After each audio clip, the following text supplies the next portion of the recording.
Yo tout le monde, c'est Glitcher63. Aujourd'hui on se retrouve pour une vidéo horreur. Parce qu'en fait il y a une personne qui aime beaucoup les vidéos d'horreur. Je vais pas fermer la lumière parce que sinon je me chie dessus. Yes sir. Bon, c'est Noah comme avant quoi. Allez vous abonner à sa chaîne, il est cool.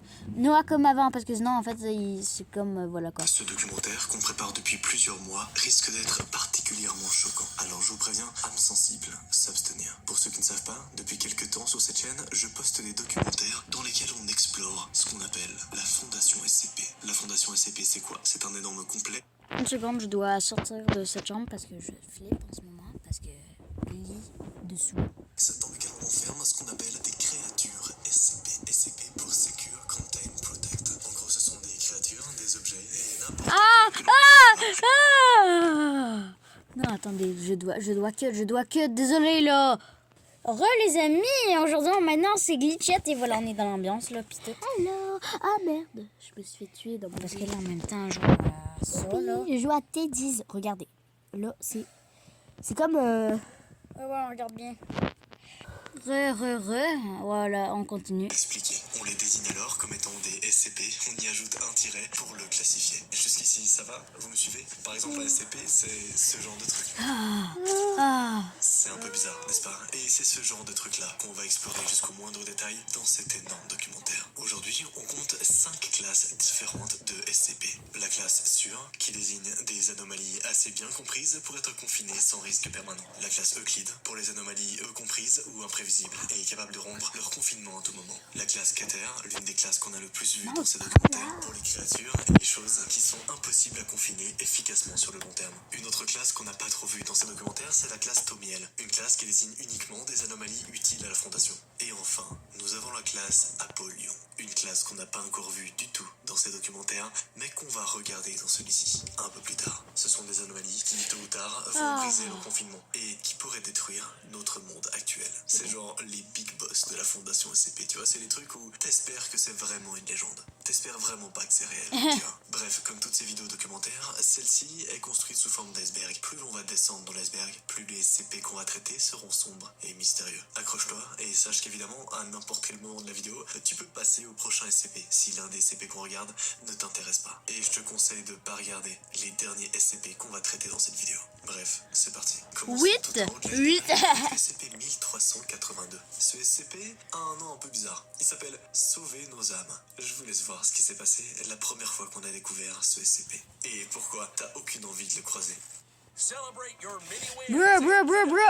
Quelque part autour sur le lac Michigan, un vieux pêcheur a lancé sa ligne à l'eau. Honnêtement, John Dee ne se souciait pas. C'est qui lui? C'est qui? C'est qui? Qui es-tu? Wow, une jolie face, je pourrais même la voir en fond d'écran. Bon, trêve de babardage. Pas quoi que ce soit. Tout ce qu'il aimait, c'était de profiter de quelques heures seul sur son bateau. Malheureusement pour lui, sa tranquillité fut vite troublée par sa radio. SOS Marie, SOS Marie, SOS Marie. Immédiatement, le vieux pêcheur se jeta sur son radar et chercha la source du signal de détresse. Ce n'était pas loin de sa position. John Dee retransmit le signal aux autorités navales à proximité. Deux autres pêcheurs qui n'étaient pas loin eurent exactement la même réaction. Tous les trois, ils apprêtaient déjà les bouées de sauvetage, prêts à apporter secours à des personnes en détresse. Après ça, plus personne ne les a jamais revus. C'est quoi ce bordel? Eh ben, c'est tout simplement le SCP-1382. De loin, seule une bouée de mer rouge avec des traces de collision à haute vitesse est visible. C'est ça, le SCP-1382-1. Sous certaines conditions météo, notamment en cas d'obscurité ou lorsque l'eau est trouble, le 1382-1 quitte sa phase dormante pour devenir actif. Et comme d'habitude, avec les SCP, c'est à ce moment que les horreurs commencent. La bouée va émettre un code SOS en morse. Tout appareil qui aura le malheur de le capter et de venir porter assistance sera définitivement perdu. Dès que les bons samaritains sont sur place, une énorme vague surgit de nulle part et les Anglais... Wow, non, mais ça pourrait jamais m'arriver. Tu sais, je suis jamais sur l'eau. Tu sais, quelques secondes plus tard. Ah, c'était cool la pêche. Petit. Malheureusement pour eux, ils ne meurent pas. Leur destin est bien pire. Car tout au fond de l'eau se cache la deuxième partie de ce SCP, le 1382-2. Il s'agit des restes de l'avion commercial Airlines Flight 441, qui avait été porté disparu autour du lac Michigan le 2 juillet 1973. À l'intérieur, les cadavres de 56 passagers et membres de l'équipage. Et tant que la bouée n'émet pas de signaux, ils sont immobiles. Mais dès que SCP-1382-1 entre dans sa phase active, les squelettes se réveillent. Ils ont même une température de 37 degrés, ce qui est normalement impossible pour des corps en décomposition. Et ce n'est pas le plus surprenant. Parce qu'à les observer, les scientifiques de la Fondation sont clairs. Ils revivent en permanence les dernières minutes du crash. Ce n'est pas fini. Car même s'ils affichent des taux de stress évidents, la Fondation SCP a réussi à déterminer que ce n'est pas le crash qui en est la cause. Voici un compte-rendu des actions de quelques-uns des victimes du crash, appelé 1382-3. Numéro 1, par exemple, se lève du siège pilote et se bat avec un inconnu avant de s'affaler sur le panneau de commande.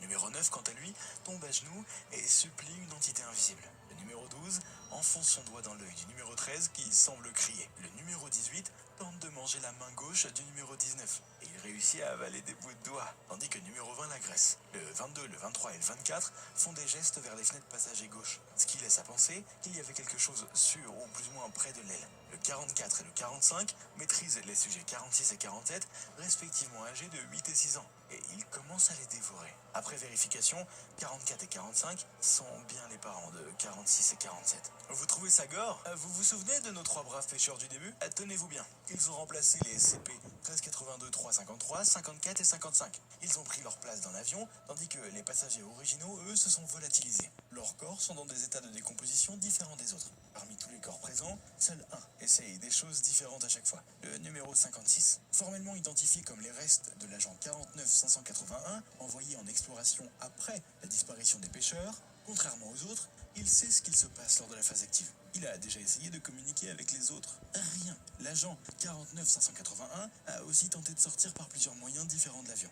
Hélas, le temps imparti est beaucoup trop court pour qu'il réussisse. Après 13 secondes, toutes les instances de 1382-3 se tournent vers la bouée de mer Rouge. Il reste dans cette position jusqu'à ce que SCP-1382-1 cesse son SOS, ou qu'une nouvelle victime tombe dans le piège. Le SCP-1048, Teddy, classe Guetteur. Pourquoi est-ce que vous riez lorsque je vous dis qu'aucun ours en peluche n'est autorisé sur les sites de la Fondation SCP? Voyez-vous, on en a déjà eu un, et ça s'est très mal fini. SCP-1048 est un ourson en peluche d'environ 33 cm, et il est fait avec... Il est cute. Je crois que j'ai le même en plus. Je le veux. Je crois que j'ai le même. Regarde-moi cette bouille, on dirait même plus c'est une nounours en ce moment, on dirait que c'est la lune avec une bouche selou et des yeux. Bon, C'est le même tissu qu'un ours teddy normal. S'il vous voit, il y a des chances qu'il vienne vous faire des câlins au mollet, qu'il se mette à danser sur place, ou même à sautiller joyeusement autour de vous. Mais surtout, ne vous fiez pas à son apparence, ni à son simulacre d'affection. Si vous avez la malheur de croiser ce petit salopard, fuyez et donnez l'alerte. C'est pas une blague, hein. Nous n'avons aucune idée des limites des capacités de SCP-1048. Qui sait combien de ces foutus trucs se baladent dans la nature en ce moment? Lorsqu'on l'a découvert, on a commis l'erreur de tomber dans son piège. Figurez-vous qu'il se baladait librement dans le site numéro 24. On n'a jamais su d'où il venait. Par contre, on était sûr d'une chose. 1048 boostait grandement le moral des agents. Et vu qu'on a un véritable problème de démission, de dépression, etc., ça a suffi à nous faire baisser notre garde. Et sachez-le pour le plus grand bonheur de 1048. On a découvert un peu trop tard que 1048 nous mentait depuis le début. En réalité, il n'a rien d'un ourson tendre et affectueux. Nope, rien de ça. Ce ne sont que des stratégies pour vous leurrer. Et dès que vous aurez baissé la garde, alors il s'approchera de vous pour vous collecter du matériel humain. Collecter, c'était un mot douillet pour camoufler le fait qu'il vous ampute littéralement à votre insu. Par un processus encore inconnu, il va créer un double de lui-même à partir des matériaux collectés. À ce jour, on en a dénombré 3, nommés originalement 1048A, B et C. Le A est un ours en peluche fait entièrement d'oreilles humaines. Ouais, vous avez bien entendu. Sa particularité, vous demandez? Lorsqu'il est en situation de stress, il émet un cri aigu qui brise les tympans de tous ceux qui sont à côté de lui. Son cri est si aigu qu'il fait exploser les vaisseaux sanguins de vos yeux. Et malheureusement pour ses victimes, ce n'est pas ça qui les tue, mais son effet secondaire anormal. Vous vous souvenez lorsque je vous ai dit que 1048A est fait d'oreilles humaines? Bien, pour une raison inconnue, ceux qui entendent ces cris voient leur peau se recouvrir d'oreilles humaines, y compris dans les poumons et la trachée. Et c'est ça qui tue ses victimes. Le 1048B, quant à lui, est complètement identique à l'original. Mais comment est-ce qu'on l'a repéré? Il marchait bizarrement. Aussi simplement que ça. Quelque chose en lui luttait pour sortir. Il nous a royalement ignorés, alors que l'équipe de sécurité s'est jetée sur lui. Ce n'est que lorsque l'une de ses coutures s'est défaite qu'on a compris. Une main de bébé, un nourrisson, est sorti de la couture. L'une des chercheuses qui a vu la scène s'est alors mise à crier. Et 1048B, lui aussi, s'est mis à crier, avec les cris d'un nourrisson, avant de se jeter sur elle. Soyez pas trop attendris. À ce jour, c'est le seul des 3 qu'on a pu neutraliser. Enfin, SCP-1048-C, lui aussi similaire aux 2 autres, sauf dans sa composition, excite les matériaux humains. Il est entièrement fait de pièces métalliques rouillées. Et d'ailleurs, c'est moi qui ai eu l'immense honneur de découvrir. En gros, c'est un robot. Il était là, dans un coin de la porte, à m'observer, alors que je remplissais le dernier rapport d'incident qui avait été causé par 1048B. Dès que je l'ai vu, il a pris la fuite. Hors de question que je le laisse filer. Et hors de question pour lui de se laisser attraper. Et devinez ce que ce petit ourson démoniaque a fait lorsqu'il s'est retrouvé en face du personnel de sécurité. Il a juste sauté au travers. Littéralement. Ce foutu truc a sauté carrément au travers de ces pauvres gens. Alors par pitié, si vous voyez l'un d'entre eux, sonnez l'alerte ou butez-le. Signé Dr Carver. C'est moi. On descend encore peu à peu dans les méandres de cet iceberg pour arriver à un des tout premiers SCP découverts. Le SCP-122. Il a un nom un peu particulier, il s'appelle Moins de monstres. Trop bizarre, hein. D'ailleurs, ce qui est encore plus bizarre avec ce SCP, c'est qu'il fait partie de la classe Tomiel. Une classe qui a donc pour but de servir à la fondation SCP. Vous allez voir, il est un peu bizarre. Le SCP? Oh, ça doit être qui annule le truc de genre de oh, je suis méchant. Non, ça fait t'es gentil, t'es gentil, t'es gentil. On positif, on positif. Maintenant, t'es la chose la plus gentille au monde. Ça doit être un truc genre. 122. Moins de monstres. Classe Tomiel. Jamais le personnel d'un site de la fondation SCP ne s'est senti aussi bien. Tous les gardes et les chercheurs sont unanimes. Le SCP-122 les déstresse et les relaxe. Enfin, ceux qui vivent entourés des pires horreurs de la Terre peuvent se sentir en sécurité lors de leur nuit. Et ça se ressent. Il y a moins d'émissions, moins de demandes d'analgésiques. Enfin bref, tout va bien. Et tout ça grâce au SCP-122. Alors, qu'est-ce que le SCP-122? C'est une veilleuse pour enfants, en forme d'étoile, qui avait été découverte dans un hôpital. Personne ne sait qui l'a amenée là et pourquoi. Mais quand elle est allumée, elle apaise le sommeil de toutes les personnes dans un rayon de 500 mètres. Tous décrivent avoir vu un ange les protéger et les bercer durant leurs rêves. Là, c'est le moment où vous êtes sans doute en train de vous demander ce qu'un SCP aussi inoffensif fait dans ma liste des SCP les plus terrifiants. J'y viens, attendez un peu, car le SCP-122 a besoin de quelque chose pour fonctionner. Un sacrifice. Vous voyez venir le truc ou pas? Il a besoin qu'un enfant de maximum 14 ans s'endorme dans la même chambre que lui pour fonctionner. Et c'est là que ça devient gore. Car tant que le SCP-122 est branché, tous les enfants décrivent la même chose. Un ange qui vient pendant la nuit les protéger. Parfois il leur parle. Et dès que la lumière s'éteint, l'ange se déplace. Et en une fraction de seconde, il passe du coin du mur au pied du lit. Aux yeux des enfants, il commence à changer petit à petit. D'abord, ses ailes deviennent plus grandes. Son visage devient celui d'une bête sauvage. Son corps perd ses couleurs et vire au noir. Dès que la lumière scintille une fois de plus, le 122 montre son vrai visage. Ce n'est pas un ange, c'est une créature démoniaque entièrement noire. Et alors, il dévore les enfants dans le noir avant de disparaître. Et là, vous êtes en train de vous dire, oui, mais il n'y a qu'à le laisser allumer, non? Eh bien, ça ne suffira pas, car les chercheurs sont unanimes. L'objet se dégrade, et il clignote parfois tout seul. Ils ont beau faire tous les efforts du monde, ils ont finalement compris que le 122 n'est pas réparable. Est-ce que les bénéfices valent ces sacrifices d'enfants? Je vous avoue que, vous savez quoi, à vous de juger. Avez-vous déjà entendu parler du SCP-513, la cloche de vache? Celui-là, je vous avoue que moi j'en ai entendu parler quand j'étais gosse, et il m'a toujours fait un peu peur. Attendez, je dois cut 30 secondes. Boum, des cuts. Ouais, je devais mettre le petit fil de charge. Voilà. Il m'a toujours un peu fasciné. Bref, regardez. SCP-513, la cloche de vache. Classe Euclide. Vous la verrez dans une ferme. Vous n'y prêterez même pas attention, tant elle est d'apparence banale. La cloche de vache, alias le SCP-513, il est rouillé à l'extrême. Il n'a aucun signe ni aucune marque qui n'est visible à sa surface. Et tant qu'on ne la touche pas, elle est inoffensive. Mais commettez l'erreur de la faire sonner et toutes les personnes qui entendent son gong ressentent immédiatement une forte anxiété. Ils sentent que quelqu'un ou quelque chose les observe. Leur rythme cardiaque s'accélère, leur tension artérielle s'emballe.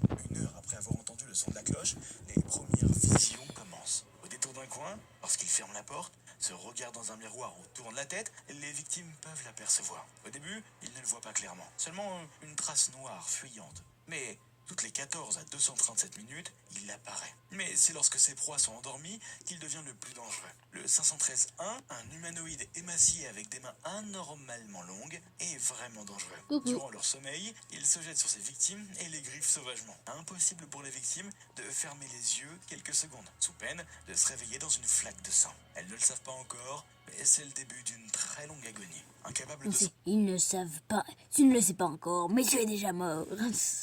dormir et stressé par le 513-1, les victimes commencent à ressentir de la paranoïa, de l'agressivité, une vigilance accrue. Pire encore, seules les personnes qui ont entendu le gong peuvent le voir et le toucher. Pour l'entourage des victimes, ce sont des problèmes mentaux et rien d'autre. Et fatalement, ça se termine en une dépression si forte que toutes ces victimes finissent par vouloir disparaître. Descendant encore Ils veulent se pour faire une balle. SCP-035, le masque de théâtre. Oui, certains SCP peuvent être des Non, non, non, non, non, non, non, non, non, non, pas lui, pas lui, pas lui. Bon, ok. objets. Il n'y a pas que des créatures, et évidemment, même si ce documentaire va traiter principalement des créatures qu'on considère comme étant des SCP, il y aura aussi quelques objets, par-ci par-là, qui seront un peu surprenants. Regardez. SCP-035, le masque de théâtre. Classe Keller. À 10 mètres de lui, Keller. ce ne sont que des rires aigus, énervants et des chuchotements incompréhensibles. Puis c'est une envie. Et enfin, à 2 mètres, ça se transforme en une pulsion. Une pulsion qui pousse les victimes du SCP-035 à porter ce masque. Parfois il sourit, parfois il grimace, parfois il est triste. Peu importe. Dès qu'il change son expression faciale, toutes les représentations à image de lui changent aussi. Le SCP-035 est un masque de comédie en porcelaine blanche. Il a 2 particularités. La surface avant de son visage émet une substance noire hautement corrosive que l'on ne retrouve pas de l'autre côté. Et il est capable de prendre le corps de tout objet ou entité avec une forme vaguement humanoïde, y compris des statues, des mannequins et des cadavres. À cause de la corrosion du liquide qu'il émet, le 035 est impossible à confiner sur le long terme. Ensuite, lorsqu'il arrive à convaincre un autre de porter, il surcharge son cerveau et le tue instantanément. Il prend alors contrôle du corps de la victime et la tue sur l'instant. C'est une personnalité charmante, intelligente, charismatique, qui arrive facilement à dissimuler son sadisme. Et si vous êtes trop loin, sachez qu'il est capable de communiquer par télépathie. SCP-439. Tu donneras vie à la colonie. C'est le nom de ce SCP. Regardez. Le SCP-439. Tu donneras vie à la colonie. La classe Euclide. Parfois, la mort ou la folie sont des châtiments douillets pour les victimes des horreurs contenues par la Fondation. En tout cas, c'est clairement ce que préféraient les victimes du SCP-439. De loin, il ressemble à un banal perce-oreille. Et à vrai dire, vous pouvez le manipuler sans risque. Oh non, en fait, nous, on voit ça. On déteste les perce-oreilles. Non, le danger commence dès que vous vous endormez. À partir de ce moment-là, le 439 va chercher à entrer dans votre bouche, avant de se frayer un chemin dans la trachée jusqu'à dans vos poumons. Et là, rien du tout. Vous vous réveillerez comme à votre habitude et reprendrez votre train-train quotidien. Ce n'est que 4 à 8 heures après que vos problèmes commencent. Vous allez d'abord ressentir une forte douleur à la poitrine. Vous n'arriverez plus à respirer à plein poumon. Et enfin, vous serez pris de violentes douleurs abdominales. Vous savez que quelque chose ne va pas. Mais à ce stade de l'infection, une fièvre surpuissante vous cloue au lit avant de vous priver de vos capacités élémentaires. Si vous trouvez que La c'est fièvre, elle arrive. Ta, ta, ta, ta. horrible, les amis, souvenez-vous que l'on parle de la fondation SCP, hein, et ce n'est que le début d'une longue agonie. Dès lors que vous serez immobilisé, le 439 va modifier votre code génétique. Son but, pousser votre corps à entamer une fibrodysplasie What the hell, bro? Il y a Simba sur le corps. Non, mais c'est, je vous jure, c'est Simba, là. Il y a la petite oreille, le museau, la patte, le corps, l'autre patte, le reste du corps. C'est moi le roi, ti bestial. Né, né, né, né, né, né, piti, piti, pata. Je sais très bien chanter à vous. Elle a fait le nom de la tête.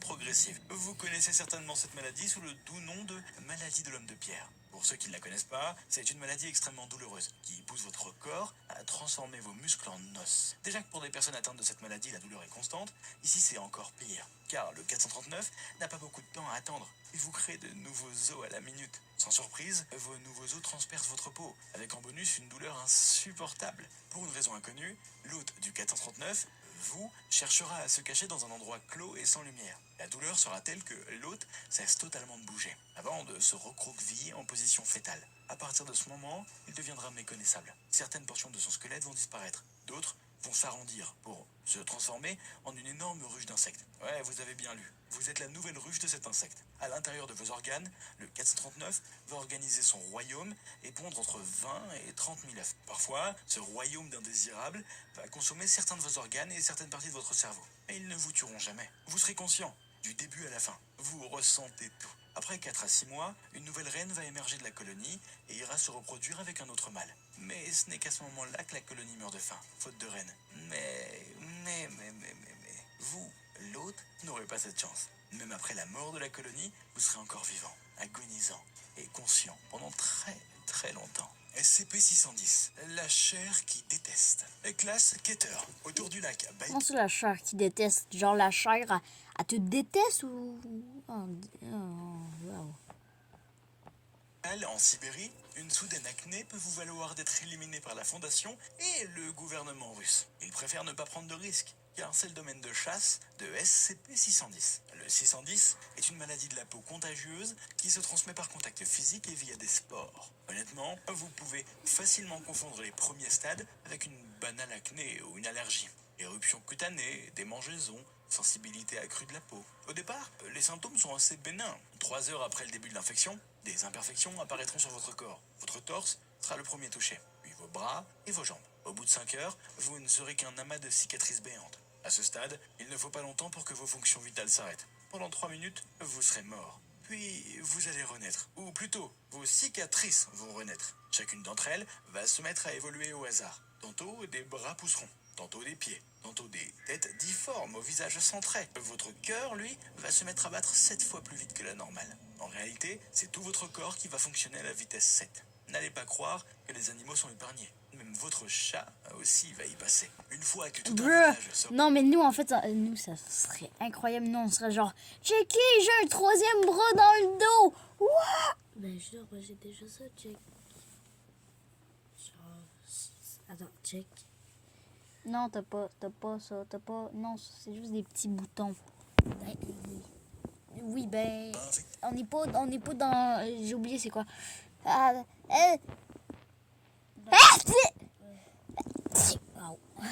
Dans le 610, ses habitants retrouveront un semblant de structure sociale. Pour le contenir, la Fondation a envoyé 3 membres du personnel qui avaient déjà été infectés par 610. Ils ont pu localiser une immense boule de chair au milieu du village et ont mis le feu. Et là, tous les villageois infectés se sont réfugiés dans la maison d'un noble local. Ce n'est pas fini, hein. La maison, ou plutôt le manoir, s'est effondré sur lui-même. À la place, un immense trou béant, creusé à la main. Quelques instants plus tard, une créature non identifiée, avec une tête 20 fois trop large et des traits humains, en est sortie. Heureusement pour la Fondation, la créature s'est contentée de détruire le drone avant de disparaître. Mais jusqu'à quand? On descend un peu. SCP-372, le sauteur périphérique. SCP-372, le sauteur périphérique. Classe Euclide. Face au Ah, c'est lui. SCP-173 et le dernier son que vous entendrez sera le craquement sec de votre nuque. Face au SCP-096, c'est l'inverse. Ouvrez vos yeux ne serait-ce qu'une seconde et vous vous ferez rouer de coups par le Shy Guy. Pourquoi je vous parle d'eux?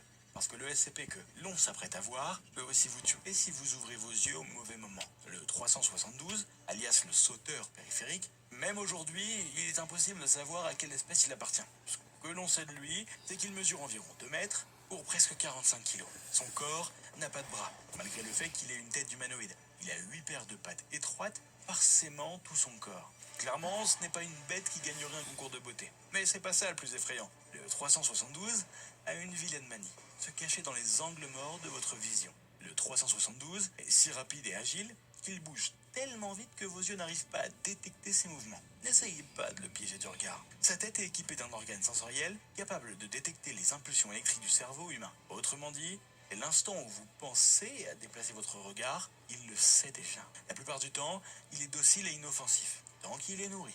Mais si vous avez le malheur d'essayer de l'observer sans lui laisser d'angle mort, l'un d'entre vous mourra. Le SCP-895, le cercueil. Classe Euclide. Le 895 est un cercueil en chêne orné découvert dans une morgue aux USA. Lorsqu'ils ont été interrogés, aucun des employés ne se souvenait de comment est-ce qu'il était arrivé là. Comme à son habitude, la fondation SCP a dépêché J'ai son sûr que c'est la fondation ICP ou un lézardman, là. Hein? C'est quoi ça? Des écailles. c'est un reptilien. Oh mon Dieu, on le savait depuis le début. Macron, c'est un reptilien. Non, on va arrêter. force assistée par un centre de commandement. À leur arrivée, les hommes de la force d'intervention mobile ont rapidement sécurisé le cercueil avant de l'ouvrir. Et là, il n'y avait rien. Aucune propriété anormale, aucun monstre. Mais quelque chose n'allait pas. Leurs interlocuteurs du centre de commandement se sont mis à marmonner des choses incompréhensibles. Quelques secondes plus tard, des tirs se sont fait entendre. Tous les membres du centre de commandement sont décédés. La raison? Le SCP-895. Lorsqu'il est observé en direct, il ressemble à un cercueil classique. Par contre, quiconque a le malheur de l'observer via un équipement vidéo sera pris d'hallucinations violentes. Si la vidéo est prise à moins de 5 mètres de l'objet, les victimes sombrent dans l'hystérie et s'entretuent. Le SCP-1351. la grotte, classe Euclide. Le 23 avril 2009, une équipe de la fondation SCP composée de 6 hommes et de 2 femmes sort de la grotte. Leur commandant, le major Mortimer Cornelius, ne reconnaît plus aucun de ses collègues. Il est catégorique. Ils sont entrés dans la grotte en 1925 et ils n'y ont passé que quelques heures. Mais pourquoi ses collègues lui disent qu'il est en 2009 100 ans, ce n'est pas 100 secondes. Du côté de la fondation SCP, on a beau chercher, mais aucune trace du major Cornelius, y compris son équipage. Pire encore, il y a une incohérence majeure. La grotte, elle, n'a été découverte qu'en 1995. Comment la fondation aurait-elle pu y envoyer des hommes 70 ans avant? Pourtant, tout chez cet équipage, sorti de nulle part, correspond. Leur tenue, leur badge, ce sont vraiment des agents de la fondation des années 20. Le 10 juin 2011, une équipe d'exploration parcourt la grotte et tombe sur les restes de 4 humains adultes semblant être des agents de la fondation. Sauf que leur matériel n'a jamais été vu par la fondation.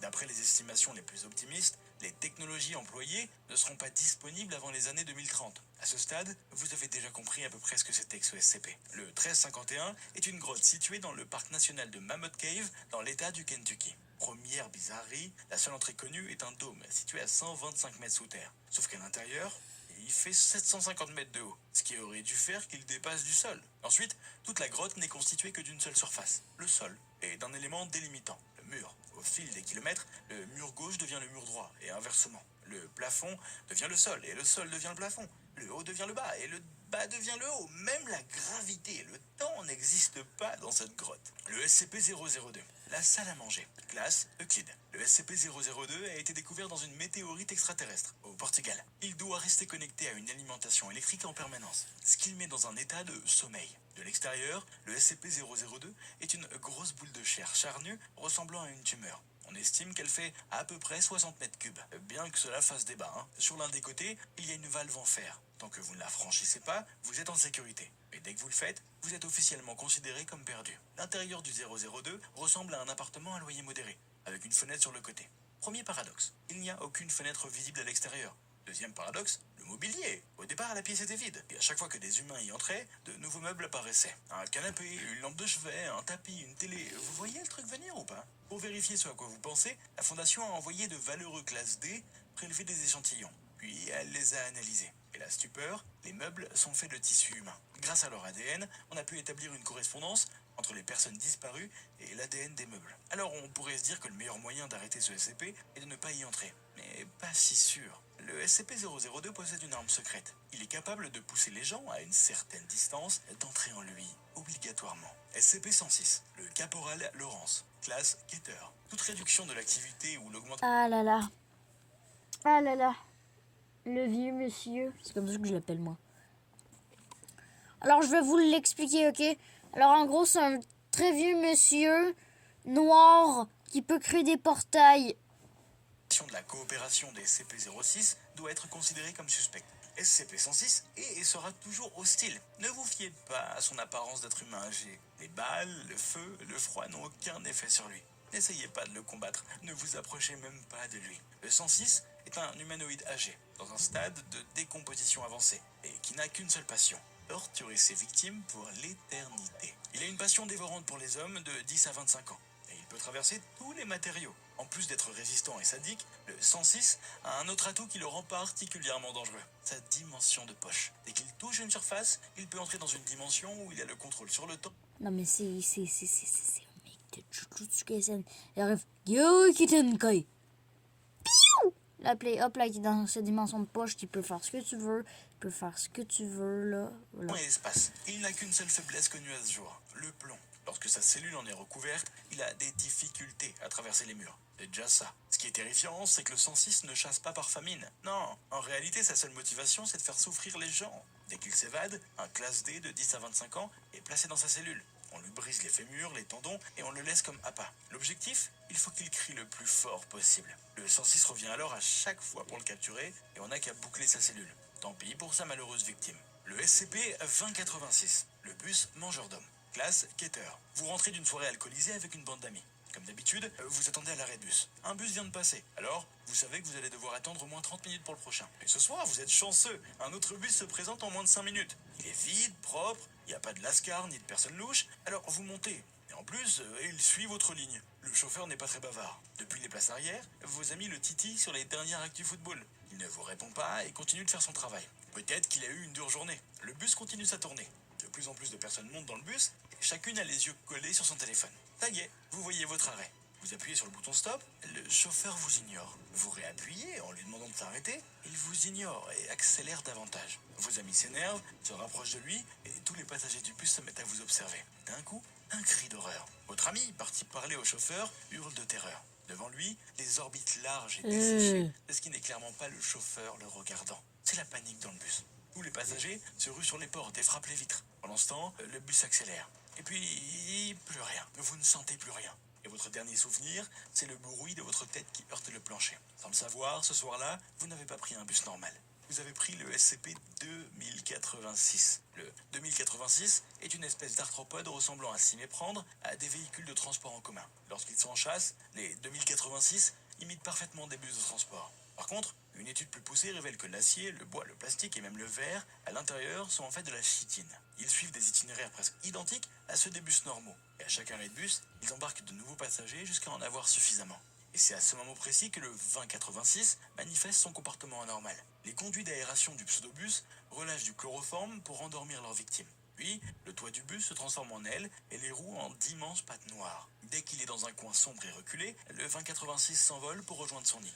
Généralement, une ferraille ou un dépôt de casse automobile. Et c'est là que le cauchemar commence pour les victimes. Car non, elles ne sont pas mortes. Bien souvent, à leur arrivée au nid, ils cessent d'émettre du chloroforme, ce qui réveille les malheureuses victimes endormies. Dès qu'elles ouvrent les yeux, elles se font traîner à l'extérieur du bus par des 2086 plus jeunes, qui vont les dévorer vivants. Là aussi, les 2086 prennent leur temps, car après les avoir avalés via un sphincter situé sous le capot, ils ne les tuent pas. Non, ils les installent sur le siège du chauffeur. Et des tuyaux sortent du siège pour les vider progressivement de leur sang. La victime devient le nouveau chauffeur d'un petit bus mangeur d'hommes. Une fois que SCP-2086 a fini de pomper tout le sang de son chauffeur, une solution saline et de la laque sont injectées dans le cadavre. Pourquoi est-ce qu'ils font ça? Parce qu'un bus roulant de nuit sans chauffeur attire beaucoup trop les soupçons. Le SCP-342, le dernier voyage. Classe Euclide. Découvert pour la première fois en 1936 à Chicago, le 340. Ok. Alors, en gros, j'imagine... Ok, je préchote direct le truc. Alors, c'est un truc, tu rentres soit dans l'avion, soit dans le train, un des deux. Alors, on ne verra jamais. Alors, voilà. Ah, c'est beau, on peut changer, haha. 2 est un ticket de transport de masse. Il n'a pas d'apparence fixe. Le 342 prend systématiquement l'apparence d'un ticket de la compagnie de transport la plus proche. Jusqu'à présent, personne n'a jamais pu l'observer en train de se métamorphoser. Tant qu'il n'est pas utilisé, il ne représente pas de menace. Une simple enveloppe de papier suffit à le contenir. Les problèmes commencent dès qu'un malheureux l'utilise comme un ticket standard. Dès le moment où le contrôleur appose son tampon, la victime est perdue. À partir de cet instant... Désolé, mais je vais devoir arrêter là. J'aimerais voulu une partie 2 de like. Voilà. Partie 3, 3 likes, voilà. Voilà. Ciao, c'était Glitcher 63 et à la prochaine. Ciao!